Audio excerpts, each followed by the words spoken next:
14, 15 வசனங்களை வாசிப்போம்.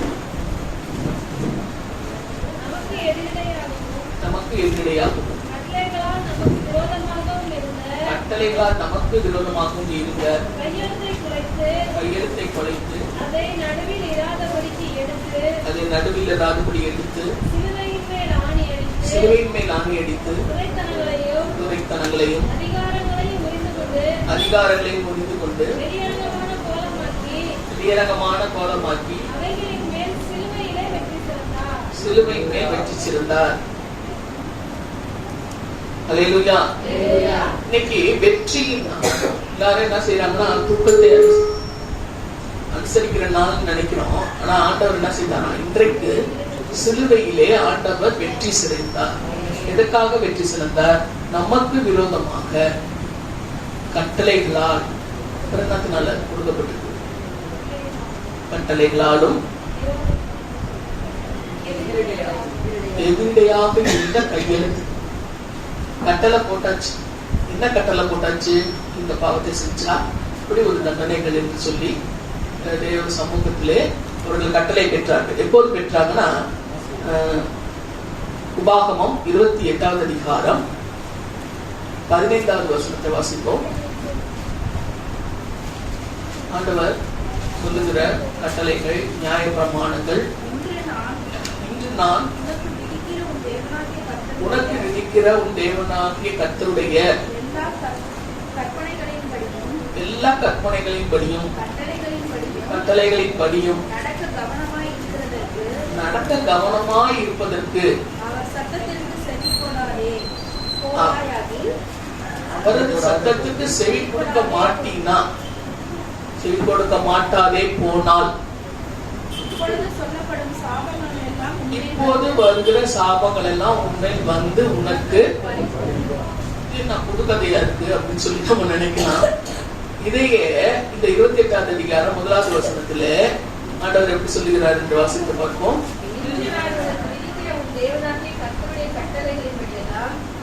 நல்லா கவனிக்கணும் அந்த மெசேஜ. உங்களுக்கு ஆண்டவர் ஒரு ஆசீர்வாதம் உள்ள மெசேஜ். அந்த வாழ்க்கையில என்ன போராட்டங்கள் இருக்கு, அது நம்ம எப்படி எந்த சாவியை போட்டு திறந்து வெளியே வரலாம் அப்படின்றது இது இந்த இன்றைக்குள்ள காரியங்கள் அடங்கி. அல்லேலூயா. எப்படியாப்பட்ட காரியமா இருந்தாலும் ஆண்டவர் விடுதலை கொடுப்பார். அல்லேலூயா. வாசிங்க 28. இன்று நான் உனக்கு விதிக்கிற உன் தேவனாகிய கர்த்தருடைய கட்டளையின்படி எல்லாம் செய்ய நீ கவனமாய் இருக்கும்படிக்கு அவர் சத்தத்திற்கு உண்மையாய் செவி கொடுப்பாயானால் உன் தேவனாகிய கர்த்தர் பூமியில் உள்ள சகல ஜாதிகளிலும் உன்னை மேன்மையாக வைப்பார். சகல ஜாதிகள் ஆண்டவர் உன்னை என்ன செய்வாரு? மேன்மையாக வைப்பார். அடுத்தது, நீ உன் தேவனாகிய கர்த்தரின் சத்தத்திற்கு செவி கொடுக்கும் போது இப்பொழுது சொல்லப்படும் ஆசீர்வாதங்கள் எல்லாம் உன்மேல் வந்து உனக்கு பலிக்கும்.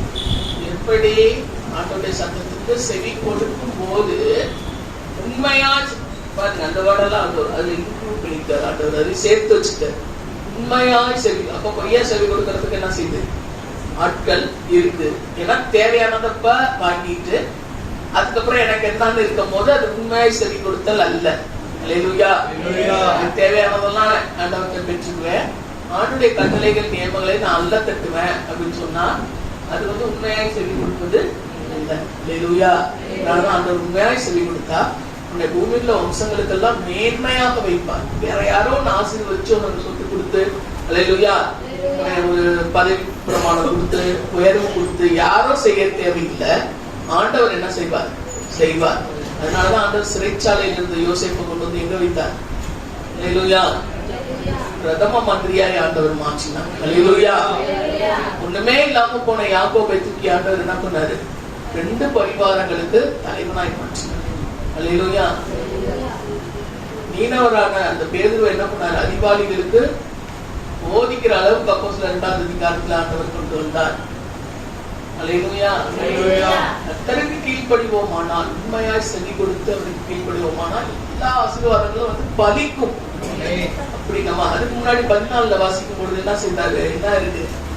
எப்படி உண்மையோ அதே மாதிரி ஆண்டவருக்கு செவி கொடுக்காவிட்டால் ஏன் நம்ம இந்த இடத்துல வந்து உட்கார்ந்து ஆண்டவர் எல்லாரும் ஆராதிக்கிறோம், நிறைய இடங்கள்ல இந்த நாட்கள்ல ஆராதிக்கிறாங்க அப்படின்னா ஆண்டவருடைய ஆசீர்வாதங்கள்லாம் என் மேல் வந்து அளிக்கும்படியாக. அப்படி நான் செய்யவில்லை என்றால் அதை தெரிஞ்சுக்கணும்ல. அப்ப என்ன செய்யுது, இப்படி உள்ள ஆசீர்வாத சாபங்கள் எல்லாம் உண்மையில் வந்து வாசிப்போம். இன்று நான் உனக்கு விதிக்கிற உன் தேவனாகிய கர்த்தருடைய எல்லா கற்பனைகளின்படியும் கட்டளைகளின்படியும் நடக்க கவனமாய் இருக்கிறதற்கு அவர் சத்தத்திற்கு செவிகொடாதே போவாயாகில் இப்பொழுது சொல்லப்படும் சாபங்கள் எல்லாம் உண்மையில் வந்து உனக்கு பலிக்கும். அதுல நீங்க வாசித்து பார்ப்பீர்களானால் அந்த அதுல இருந்து 68வது வசனம் வரைக்கும் சாபங்கள், 120 மேற்பட்ட சாபங்கள் இருக்கு. அல்லேலூயா.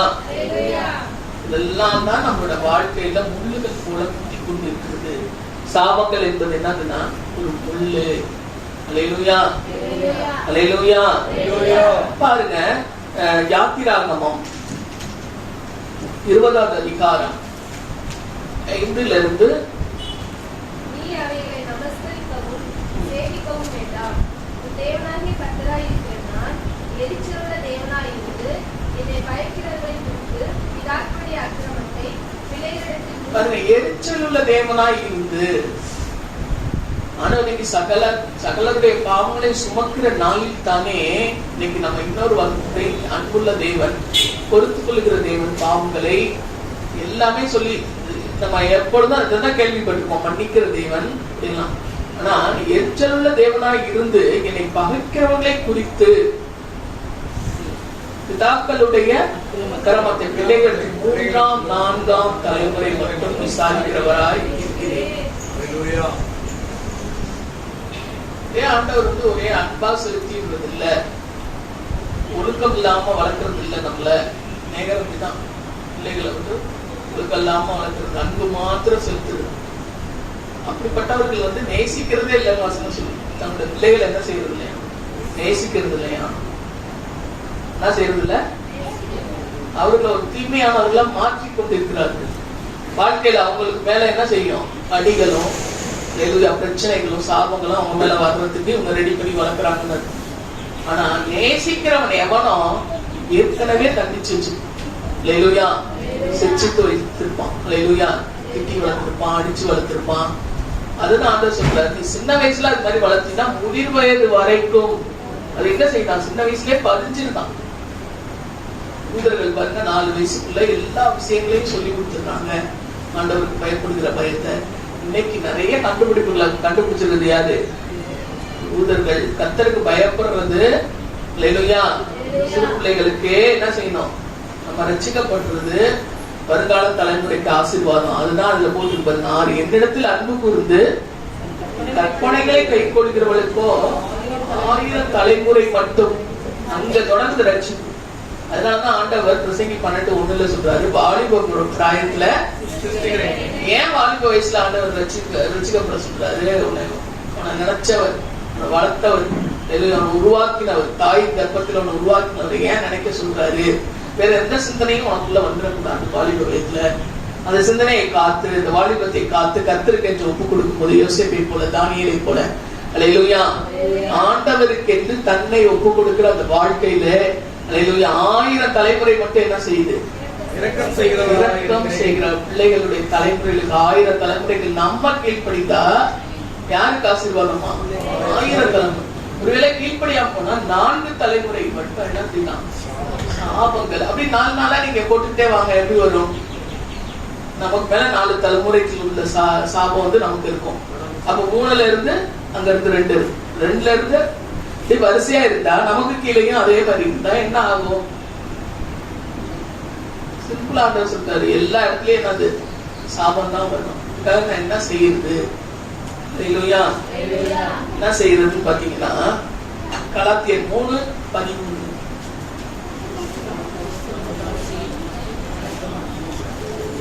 வாசிங்க.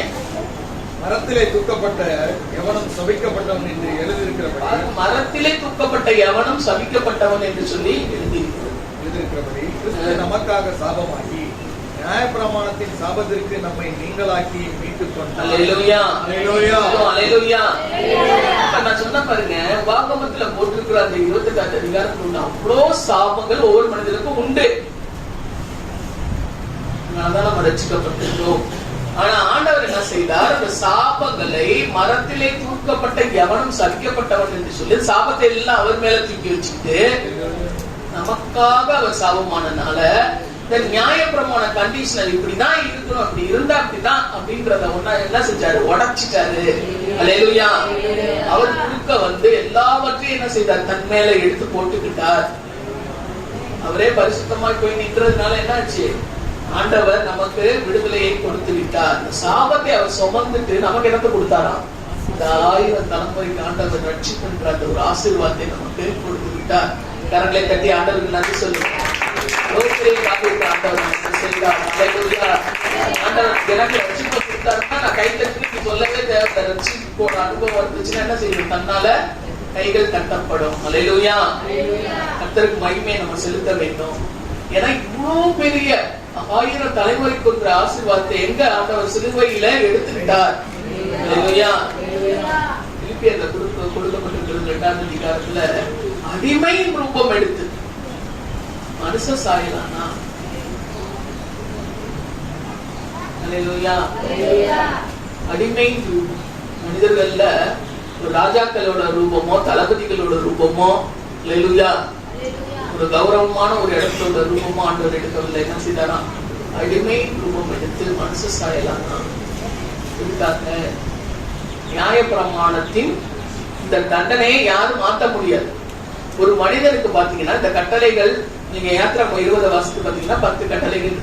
இந்த கட்டளைகளுக்கு விரோதமாக நம்ம செய்யறதெல்லாம் என்ன செய்து சாபம். அதுல பொய் சொல்லக்கூடாது இருக்கு, திருடக்கூடாது இருக்கு, தேவனை நமஸ்கரிக்கணும், ஒரே தேவனை, இப்படி எல்லாம் இருக்குது. அல்லேலூயா. இப்படி ஆண்டவர் கொடுத்த கட்டளைகளுக்கு விரோதமாய் நம்ம செய்யும் போது சாபங்கள் என்ன செய்து பலிக்கும். அதே மாதிரி நம்முடைய வாழ்க்கையில நம்ம செய்கிற பாவங்களை என்ன செய்யும்? இதெல்லாம் முன்னோர்கள் செய்த பாவங்கள் நம்ம மேல வந்து பலிக்கும், நம்ம செய்த பாவங்கள் நம்ம மேல வந்து பலிக்கும். அநேகர் சொல்லுகிற காரணத்தோடு சொல்லுகிற சாபங்கள், ஏதாவது அவங்களுக்கு வேதனையை கொடுத்துருந்தோம்னா அவங்க என்ன செய்வாங்க? சாபம் சொல்றது என்ன செய்யுது? பலிக்குது. எல்லா சாபங்களையும் நம்ம ஒழிச்சிட்டு நம்ம ஆசீர்வாதமா வாழணும். எல்லாமே இருக்குது நம்ம மேல. கடன் மாதிரி என்னது எல்லாம் இருக்குது. அழிக்க வேண்டுமானால் எங்க போகணும்? ஆண்டவராகிய இயேசு. அந்த நாளதான் இன்னைக்கு நம்ம நினைவு கொடுக்கிறோம்.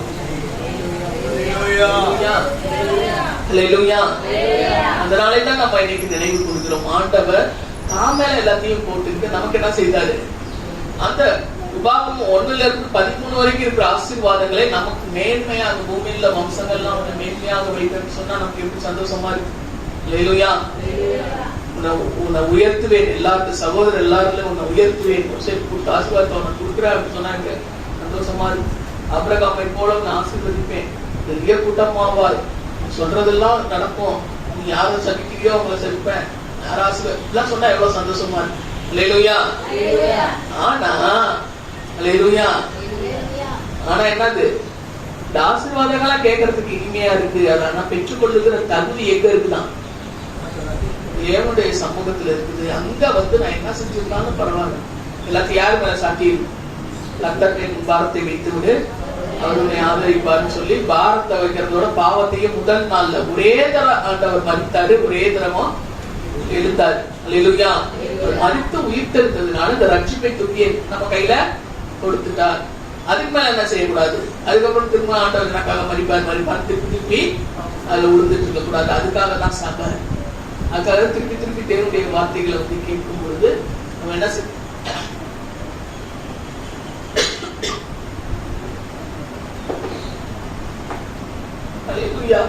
ஏசாயா 53 இப்ப நம்ம வாசித்ததுடைய 2வது வசனம் 53:2. இளங்கிளையை போலவும் வறண்ட நிலத்திலிருந்து துளிர்க்கிற வேரை போலவும் அவனுக்கு முன்பாக எழுப்புகிறார். அவருக்கு அழகும் இல்லை, சௌந்தரியமும் இல்லை. அவரை பார்க்கும் போது நாம் அவரை விரும்பத்தக்க ரூபம் அவருக்கு இல்லாதிருக்கு. உன்னத பாட்டு 1ஆம் அதிகாரத்திலையும் எடுக்க வேணா, வெளிப்படுத்தின விசேஷத்திலையும் எழுதப்பட்ட தலை தங்கமயமானவர், 10,000 சிறந்தவர், அழகானவர், இதெல்லாம் நம்ம படிச்சிருக்கோம். பாட்டு கூட அழகானவர், அருமையானவர், இனிமையானவர். இப்படிப்பட்ட ஆண்டவர் அழகும் இல்லாம சௌந்தரியமும் இல்லாம எப்படி இருக்காரா, இளங்கிளைய போல ஒரு வேரை போல வனாந்தரத்துல துடுக்கிற ஒரு வேரை போல. யாரு முன்பாக இருக்கு? சாஸ்திர முன்பாக, நமக்கு விதமாய் கட்டளைகள் போட்டவங்களுக்கு முன்பாக ஆண்டவர் எழும்பி தன்னை ஒண்ணுமே இல்லாம பெருமையாக்கி, ஒரு ரட்சிக்கப்படுகிற ஒரு மனிதனிடத்துல இப்படிப்பட்ட ஒரு சுவாபம் இருக்க வேண்டும். தன்னை பெருமையாக்கி நான் எனக்கு ஏன் எனக்கு கோபம் வரும், எனக்கு பிடிக்கும், அது சொன்னா எனக்கு பிடிக்காது, இதை சொன்னா எனக்கு பிடிக்காது, அப்படி அல்ல. ஆண்டவரை அப்ப நான் என்ன செய்யணும்? அவருடைய சிந்தை, இயேசு கிறிஸ்துவில் இருந்த சிந்தையே நிகழ்வுமா நமக்கு இருக்கணும் பொருளுக்கு. அந்த சிந்தைகளை ஆண்டவர் ஜெயிக்கும்படியாக ஆண்டவர் நமக்காக என்ன செஞ்சிருக்காரு? சிலுவையில வெற்றி செலுத்திருக்காரு. எப்படியெல்லாம் வெற்றி செலுத்தாரு? முள்ளுகளை வினா கிறிஸ்டி அப்படின்ற அந்த முள்ள என்ன பண்ணாங்களா, ரொம்ப பவர் அதிகமா இருந்து பரிசு முள்ள எடுத்து அதை பின்னி என்ன செய்தார்கள்? அழுத்துனாங்க. அழுத்தும் போது கண்ணை இழிச்சது.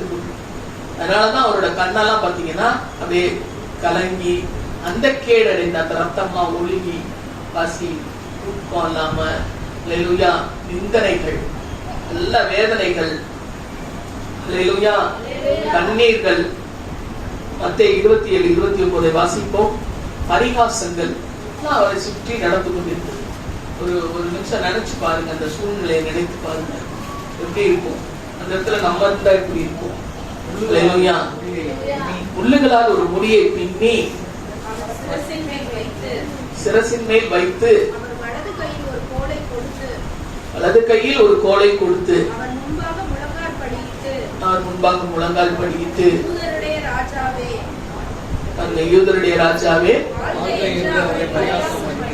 பரியாசம் பண்ணி அவர் மேல் துப்பி கோலை எடுத்து பாருங்க, முள்ளுகளால ஒரு முடியை பின்னி அவர் மேல துப்பி கோலை எடுத்து அந்த முள்ளுகளை அடித்துருக்காங்க. அந்த முடியை அடித்து அதை என்ன செஞ்சாங்க? முள்ளுகளால ஒரு முடியை பின்ன அந்த தலையில வைத்த அந்த கிரீடத்தை என்ன செய்தாங்க? அந்த கோலால அடித்து. நினைச்சு பாருங்க, ஒரு போர் சேவகர்கள், அது ரோமானியர்கள் எப்படிப்பட்ட ஒரு சித்திரவதை பாருங்க. அடுத்து பரியாசம் பண்ணின பின்பு மேலங்கியை கலச்சி ஒரு சிவப்பான ஒரு மேலங்கி அவரு கொடுத்து தலையில ஒரு முள்ள பின்னி தலையில வச்சு அடிச்சு காரி துப்பி பரியாசம் பண்ணி, ஏன்னா சரீரத்துல வேதனை, மனதுல காயங்களை ஏற்படுத்தும்படியாக என்ன செய்யறாங்க?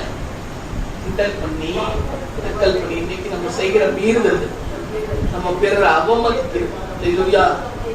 நீங்க அதெல்லாம் நினைச்சு பார்க்கணும். இதெல்லாம் தான் அன்னைக்கு ரோம சேவர்கள் தான் அடிச்சு அவரை துன்புறுத்தினாங்க கிடையாது. இதெல்லாம் ஏன் நியமிக்கப்பட்டுச்சு அப்படின்னா, நம்முடைய பாவங்கள் முள்ளுகளை போல நம்முடைய சாபங்களுக்கு தான் முள்ளுகளால் அவருக்கு என்ன செய்யறாங்க? முடிய பின்னி அழுத்துறாங்க. இன்னைக்கு அதெல்லாம் நம்ம மறந்துட்டு நம்ம என்ன செய்யறோம்? நம்ம இஷ்டத்துக்கு வாழ்றோம். பிற அவமதிக்கும் போது என்ன செய்யணும்? ஆண்டவரை அவமதிக்கணும் என்று சொல்றாரு. என்ன போல பிறரை நேசி அப்படின்றாரா? அப்ப நீங்க பிறரை அவமதிக்கும் போது என்ன பண்ணுவீங்க? அவமரியாதை பண்ணும் போது நினைச்சு பாருங்க, நம்மளை போலயா நேசிக்கிறோம் அடுத்தவங்கள? அவதூறான பேச்சுகள், அடுத்தவங்களை பத்தி இஷ்டம் போல பேச, அந்த இடத்துல நம்ம இருந்தா எப்படி? அந்த பேசப்படுகிற இடத்துல நம்ம இருந்தா இப்படி பேசுவோமா? நம்ம அந்த மாதிரி எல்லாரும் கோவப்பட்டு நம்மளை அவதூறு பண்ணா நமக்கு எப்படி இருக்கும் அப்படின்னு நினைச்சு பார்ப்பேன். அவப்படுத்த போது, திட்ட போது, காரி உமிழ்ந்தாங்க. ஆனா ஆண்டவர் என்ன செய்தாராம்? விதமான விபரீதங்களை சகித்த அவரையே நினைத்துக் கொள்ளும். நம்ம பொறுமையா இருக்கணும்னு கற்றுக் கொடுத்தது யாரு? இந்த சிறுவை தியானங்களை நம்ம தியானிக்கும் போதுதான் நம்ம பொறுமையா இருக்கணும். நம்ம சொல்லுவோம், நீங்க பொறுமையா இருங்க, சபைக்கு போறோமா, நம்ம கிறிஸ்தவம் பொறுமையா இருக்கு. அல்லேலூயா. நமக்காக கிறிஸ்து மறிக்கலையா? சொல்லுங்க. அந்த பைபிள் படிச்சு ஜாம் பண்ணிட்டு இருக்காங்க பாருங்க, டெய்லி கொஞ்ச நேரம். அவங்களுக்காக மட்டும் இயேசு மரித்தாரா? உலகம் முழுவதற்கும் ஆண்டவர் மரித்தார். நன்றி இல்லாம ஆண்டவர் என்ன செய்யறது? பிரிச்சு பேசுறது. ஆசீர்வாதத்துக்கு மட்டும் முன்னணிக்கு. ஆசீர்வாதத்துக்கு நீ எப்படி தகுதி அடைவாய் சொல்லலாமா? எப்படி தகுதி அடைவாங்க? இந்த ரத்தம் உங்களுக்காக பரிந்து பேசுகிற ரத்தம் என்று சொல்லப்பட்டிருக்கிறது. நீங்க இயேசுவின் நாமத்தினாக அப்படின்னு சொல்றீங்கல்ல, ஆண்டவரோட ரத்தத்தை எடுத்து கொண்டு போய் உங்க முகத்தை மறைச்சு இயேசுவோட ரத்தம் நிக்கிறனாலதான் ஆண்டவர் அந்த ஜெபத்தை கேட்கிறார். உங்க முகத்தை பார்த்தா நம்ம முகத்தை, முகம் கிடையாது, நான் தான். உங்க முகத்தை பார்த்தா ஆண்டவருக்கு என்ன வந்துடும்? அவருக்கு எதுவுமே ஒளியும் மறைவு இல்லைங்க. எல்லாமே அவருக்கு முன்பாக எப்படி இருக்குன்னா வெளியரங்கமா இருக்கு. பார்த்தோன்னே அப்படி எக்ஸ்ரே பார்த்த மாதிரி அவருக்கு எல்லா விஷயமுமே. நம்ம இன்னைக்கு ஒருத்தவங்க பேசியிருக்கோம், பசிக்கலையே அப்படின்லாம் சொல்லுவோம். பசி இருக்கும், தாகம் இருக்கும், இதெல்லாம் எனக்கு வேணாம் அப்படின்லாம் சொல்லுவோம். இதெல்லாம் ஆண்டவர் முன்னாடி சில டைம்ல அப்படி நம்புவாங்க முன்னாடி இருக்கவங்க. ஆனா ஆண்டவர் ஒரு சின்னதா சொல்றேன். ஆனா ஆண்டவர் நம்ம பார்க்கும் போது நம்முடைய சிந்தனைகளை தூரத்துல இருந்து அடிப்பார். அல்லேலூயா. தூரத்திலே தெரிஞ்சுக்குவாராம் உங்களோட சிந்தனைகள் எந்த மாதிரி இருக்குது. எபிரேயர் 9:22 பாத்தீங்கன்னா, ரத்தம் சிந்துதல் இல்லாம மன்னிப்பு உண்டாகும். இதுக்காக தான் ஆண்டவர் இந்த சாபங்களை தூக்கி கொண்டு வாழ்க்கையில ஒரு இடத்துலயும் முன்னேற முடியாது. அவங்களால எத்தனை பேர் உதவி செய்தாலும் அவங்களால ஏறி வர முடியாது. அல்லேலூயா. ஒரு பாவ சிந்தையில மாட்டிடுவாங்க. இல்லைன்னா ஆத்துமா சிறைப்பட்டு போகும். சாஸ்திரம் ஆத்துமாவை சார்ஜ் எடுத்துரும். அதைத்தான் அந்த வசனம் சொல்லுது. பாவம் செய்யற ஆத்துமா சாகும். பாவம் செய்யும் போது என்ன செய்யுது? ஆத்மாவை சிறைப்பிடிச்சிருந்த பிசாசு. அந்த கட்டளையை தான் ஆண்டவர் உடைச்சார்னு பாக்கணும். அது எப்படியெல்லாம் உடைச்சார்? எபிரேயர் 9:22 வாசிங்க. நியாயப்பிரமாணத்தின்படி எல்லாமே ரத்தத்தினாலே சுத்திகரிக்கப்படும். ஏன் இயேசு கிறிஸ்து சிலுவையில மரித்தார்னா, ரத்தம் சிந்துதல் இல்லாம என்னவாது? மன்னிப்பு உண்டாகாது. நீ ஒவ்வொரு தடவையும் பாவம் செய்யும் போது ரத்தம் சிந்துதல் இல்லாம சொல்லுவோம். எல்லாரும் சொல்லுவோம், ரத்தம் சிந்துதல் இல்லாம பாவ மன்னிப்பு உண்டாகாது. சொல்லுங்க, ரத்தம் சிந்துதல் இல்லாமல் மன்னிப்பு உண்டாகாது. ஏன் இயேசு கிறிஸ்து சிலுவையில் அடிக்கப்பட்டாரு அப்படின்னா, ரத்தம் சிந்துதல் இல்லாம என்ன செய்யுது? நமக்கு மன்னிப்பு உண்டாகாது. நம்மள எங்க கொண்டு போக முடியாது? பரலோகத்துக்கு கொண்டு போயிட முடியாது. அல்லேலூயா. நம்மள நல்லவங்களா மாத்திட முடியாது, நம்மள நீதி உள்ளவர்களா மாத்திட முடியாது. அதனால அவர் என்ன செய்யறாரு? ரத்தம் சிந்திக்கிறார். அல்லேலூயா. 14 வாசிப்போம். இதுலயே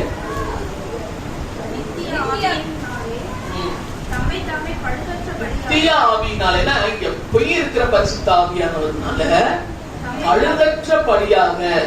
நீங்க லேவியராகமத்துல எடுத்து பார்த்தீங்கன்னா, குற்ற நிவாரண பள்ளி, பாவ நிவாரண பள்ளி, சர்வகத்தகன பள்ளி வரிசையா இருக்கும். அல்லேலூயா. பாவனை செய்தா இப்படிப்பட்ட பள்ளிகளை கொடுக்கணும், அப்படிப்பட்ட பள்ளிகளை ஒன்னொன்னு அவ்வளவு சார்ஜ் எடுத்து செய்யற மாதிரி இருக்கும். லேவியராகமத்தை வாசித்து பாருங்க. உங்களுக்கு நேரம் கிடைக்கும் போதெல்லாம் அது பொறுமையா படிக்கணும். அந்த பொறுமையான நேரங்களை கொஞ்சமா படிச்சு பாருங்க. அவ்வளவு பலிகளை ஆண்டவர் திருப்பி திருப்பி செலுத்தி கொண்டே இருந்து திருப்பி திருப்பி அந்த மன சமாதானம் கிடைக்காமல் இருக்க போய் ஆண்டவர் என்ன சொன்னாரு? முதலாம் நித்திய ஆவியினாலே தம்மை தாமே பழுதற்ற பலியாக தேவனுக்கு ஒப்பு கொடுத்த ரத்தம் ஜீவனுள்ள தேவனுக்கு ஊழியம் செய்வதற்கு உங்கள் மனசாட்சியை செத்த கிரியைகள சுத்திகரிப்பது எவ்வளவு நிச்சயம். அல்லேலூயா. ஏற்பாடின் பலிகள் எல்லாம் சரீரத்தை சுத்தம் பண்ணுகிறதா இருக்கிறது நாம் சொன்னது. அல்லேலூயா. அந்த ஆட்டுக்கிடாரியுடைய சாம்பலை என்ன பண்ணுவாங்க? சுத்தப்படுத்துவதற்கு ரெடி பண்ணுவாங்க. ஆனா இங்க என்ன பண்ணிருக்கு? ஏன் இன்னைக்கு நம்மளால ஊழியம் செய்தாலும் அறுக்க முடியல? பாருங்க, அந்த வசனம் என்ன கொடுக்கப்பட்டிருக்குன்னு, தேவனுடைய ரத்தம் தேவனுக்கு ஊழியம் செய்வதற்கு உங்கள் மனசாட்சியை செத்த மனசாட்சி வச்சுக்க கூடாது. செத்து போன மனசாட்சி தான் பாவம் செஞ்சுருக்கும், பாவம் செய்ய தூண்டும், பாவம் செய்யாத மாதிரியே நடந்துக்கும். அல்லேலூயா. இதெல்லாம் தப்பா அப்படின்னு சொல்லி உலகத்தோட ஒத்து போகும், உலகத்தின் ஆவிகளை ஒத்து போகும். ஆனா நித்திய ஆவி என்ன செய்யும்? தன்னை தேவனுக்கு முன்பாக பரிசுத்தமானாய் நிறுத்தும்படியாக ஒவ்வொரு நாள் நம்ம ஜெபிக்க போறோம்ல, அதெல்லாம் ஆராய்ச்சி செய்துதான் என்ன செய்யும்? தேவன் நம்மளுடைய மனசாட்சி. அல்லேலூயா. புரியுதா உங்களுக்கு? மனசாட்சி ஆண்டவருக்கு முன்பாக என்ன செய்யணும்? சுத்தமா இருக்கணும். அதுக்கு என்ன செய்யணும்? செத்த கிரியைகள் அற, ஆண்டவருக்கு உபயோகம் இல்லாத கிரியைகள், அளவுக்கு எதிரான கிரியைகள், பாவ கிரியைகள். அல்லேலூயா. அடுத்தவங்களுக்கு மனநோக்கம் அடிக்கிற கிரியைகள் நம்ம செய்வோம். நம்ம பெரிய பெரிய பாவம்லாம் செய்யல அப்படின்னு சொல்லி நினைப்போம். ஆனா எதெல்லாம் பாவம்? ஜெபிக்காமல் இருப்பது பாவம். அல்லேலூயா. பாவங்கள் அற நம்மளை கழுவும் போதுதான் நம்ம என்ன செய்ய முடியும்? ஊழியத்தை செய்ய முடியும் சரியாய். அல்லேலூயா. 9:23 வாசிப்போம். எபிரேயர் 9:23. பரலோகத்தில் உள்ளவைகளுக்கு சாயலானவைகள் இப்படிப்பட்ட பலிகளினாலே சுத்திகரிக்கப்படிய பாருங்க, பரலோகத்தில் உள்ளது போலவே மோசேக்கு காட்டி அதை ஒரு கூடாரமாக ரெடி பண்ணாங்க. அந்த சாயலா இருக்கிற அதுக்கே ஒரு ஆட வெட்டி அந்த ரத்தத்தை தெளித்து உலக சுத்திகரிப்பு செய்வோமானால் பரலோகத்தில் உள்ளவைகளோ இவைகளிலும் விசேஷித்த பலிகளாக சுத்திகரிக்கப்பட வேண்டியதாமே. அல்லேலூயா. அதோட விசேஷித்த பலிகள் லேவியராகமத்தில் சொல்லப்பட்ட அந்த பலிகளினாலே அந்த பரலோகத்தினுடைய சாயல்களை சுத்திகரிக்குமானால் பரலோகத்துக்கு போகும்போது எப்படிப்பட்ட பலிகள்னால சுத்திகரிக்கப்படும் தான் ஆண்டவர் என்ன பண்ணாரு? இந்த கடைசி காலத்துல ஒரே தரம் ஒரே தரம் மரிப்பதும் 27 பாருங்க, ஒரே தரம் மரிப்பதும் பின்பு நியாயத்திற்படைவதும் மனுஷனுக்கு நியமிக்கப்பட்டிருக்கிறது. அல்லேலூயா. ஒரே தரம் மரிப்பதும் மனிதர்கள் என்ன செய்யணும்? ஒரு தடவை திருப்பி செத்து உயிர் பிழைப்பாங்களா? எல்லா மனிதர்களும் பணாசம் செத்தவங்க இந்த வருஷம் வந்துருவாங்களா? கிடையாது. ஒரு தடவை மறிச்சு நியாயத்திற்படைவது மனிதனுக்கு நியமிக்கப்பட்டிருக்கிறது. அதனால இந்த பாவங்களோட செத்தோமானால், நம்ம செய்து கொண்டிருக்கிற பாவங்களோடு செத்தோமானால் இருந்தோமானால் நான் செய்தோம் சரீரத்தில் அவன் செய்த நன்மைக்காக தீமைக்காக நியாயத்தின் படையும் போது நம்ம எழுதிருக்க வேண்டியது அவசியமாய் நிற்கப்பட போது என்ன செய்யுது? எல்லா பலிகளும் நம்ம மேல வந்துடும். ஆண்டவர் என்ன பண்ணாரு? உள்ள வந்தாரு. 27 கிறிஸ்துவும் அநேகருடைய பாவங்களை சுமந்து தீர்க்கும்படி ஒரே தரம் பலியிடப்பட்டு அவர் தேவனாத்தனால சகலருக்கும் ஒரே ஆளா என்ன செஞ்சாரு? பலியிடப்பட்டு பாவம் இல்லாமல், நல்ல கவனிங்க, பாவம் இல்லாமல் ஆவலுடன், எல்லாரும் சேர்ந்து வாசிப்போம். பாவம் இல்லாமல் ஆவலுடன் தமக்காக காத்துக் கொண்டிருக்கிறவர்களுக்கு ரட்சிப்பை அருளும்படி சொல்லுவோம். இரண்டாம் தரம் தரிசனம் ஆவார். அப்ப இயேசு யாருக்காக வர போன்றாரு? பாவம் இல்லாமல். நல்லா கவனிங்க. சபைக்கு வந்துட்டனால எழுதப்பட்டிருக்கா? படிச்சுட்டனால எழுதப்பட்டிருக்கா? இல்ல. அல்லேலூயா. ஆவலுடன், பாவம் இல்லாமல், அல்லேலூயா, ஆவலுடன் தமக்காக காத்துக் கொண்டிருப்பதற்காக ஆண்டவர் வரப்போகிறார். திரும்பவும் அவர் அதே சூழ்நிலையில அதே நிலைமையில நம்ம கொண்டு போகக்கூடாது.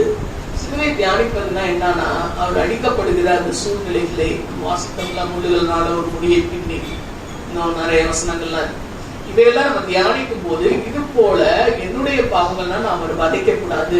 இனி அப்ப நான் பாவம் செய்யாம எப்படி இவைகள்ல இருந்தெல்லாம் தப்பித்து கணிப்புகிற ஒரு வாழ்க்கை, அடுத்த பிரியமான வாழ்க்கை நான் எப்படி வாழுவேன் அப்படின்னு சொன்னா அதுக்கு ஆண்டவர் ஆன்சர் வச்சுக்கிறாரு. இவைகளை தியானம் பண்ண வேண்டும். அல்லேலூயா.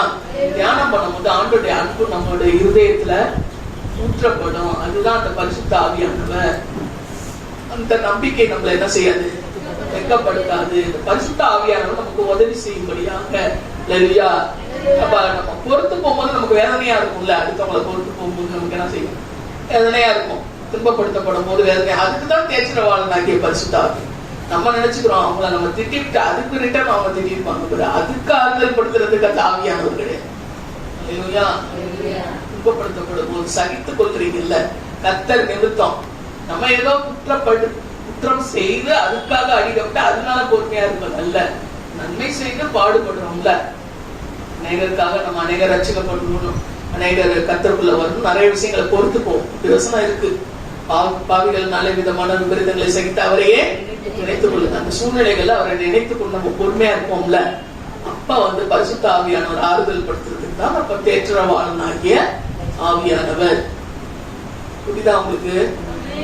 பழிக்கு பழி பாங்குற ஆவியானவர் பாவத்தை குறித்து, நீதியை குறித்து, நியாயத்திற்கு கண்டித்து உணர்த்துவார். அப்படின்னா யாரோ ஒருத்தருக்கு அல்ல, நமக்கு. ஒரு வசனம் எடுத்துக்கிறது யாருக்கு? நமக்கு. இப்ப நம்ம தியானிக்கும் போது கூட, இப்ப நான் தியானித்துட்டு வரும்போது கூட எல்லாமே என்ன செய்யுது? முதல்ல எனக்கு. அல்லேலூயா. அப்புறம் தான் என்னது? அடுத்தவங்களுக்கு. அல்லேலூயா. அல்லேலூயா. என்னுடைய கிருபை உங்களோடு இருப்பதாக. யாவர் கண்களை மூடுவோம். ஆண்டவரே, அல்லேலூயா. மாம்சத்தின் திரை வழியாக 10:16-20 வரைக்கும் புதிய மார்க்கத்தை உண்டு பண்ணினவர். புதிய மார்க்கத்தை உண்டு பண்ணினவர். அல்லேலூயா. 3 பிரகாரங்கள் இருக்குது. அப்படியே கண்களை மூடி அப்படியே ஜெபநிலையில இருக்கும். 3 பிரகாரங்கள் இருக்குது. வெளியில ஒரு பிரகாரம், உள்ள ஒரு பிரகாரம், அதுக்குள்ள ஒரு பிரகாரம். அல்லேலூயா. அந்த மகா பரிசுத்த ஸ்தலத்துக்கும் பரிசுத்த ஸ்தலத்துக்கும் இடையில உள்ள திரை, அல்லேலூயா, இயேசு உயிர்த்தெழும் போது என்ன செய்து பிரிக்கப்பட்டுச்சு. ஆண்டவர் அந்த மாம்சத்தின் திரை வழியாக மனிதனாய் வந்து மாம்சத்துல அடிக்கப்பட்டது நிமித்தம் அந்த மாம்சத்தின் வழியாக நமக்கு ஆண்டவர் மன்னிப்பை வாங்கி கொடுத்தார், தைரியத்தை வாங்கி கொடுத்தார். அந்த ஒரு பிரதான ஆசிரியர் வருஷத்துக்கு ஒரு முறைதான் போய் ஆண்டவர் மனிதனுடைய பாவங்களுக்காக நிற்பான். ஆனா நம்ம ஒவ்வொரு நாளும் தேவ சமூகத்தில் நிற்கும்படியாக ஆண்டவர் புதிய மார்க்கத்தை நமக்கு கொடுத்தார். புதிய மார்க்கத்தை கொடுத்தார். துர்மனசாட்சி நீங்க ரத்தம் தெளிக்கப்படுதலை ஆண்டவர் கொடுத்தார். இன்னைக்கு ஒருவேளை நான் துர்மனசாட்சியில இருப்போமானா, அல்லேலூயா, கடினமான மனசாட்சியில இருப்போமானா, ஆண்டவரே இந்த பாவங்களை இந்த குற்றங்களை ஆண்டவர் மன்னிங்க. ஆண்டவரே நித்திய ஆவியினால பழுதற்ற படினால எனக்காக ஆண்டவர் கொடுத்த அந்த அல்லேலூயா மன்னிப்பு நேரத்தில் கர்த்தாவே இன்னமாய் நான் உயிர்ப்பித்துக் கொள்கிறேன். ஆண்டவரே ஒப்புக் கொடுக்கிறேன். ஆண்டவரே ரட்சித்தீங்களே அப்பா, எனக்காக ரத்தம் சிந்தினீங்களே என்று சொல்லி அந்த சமூகத்தில் ஒப்புக் கொடுத்து ஜெபிப்போமா.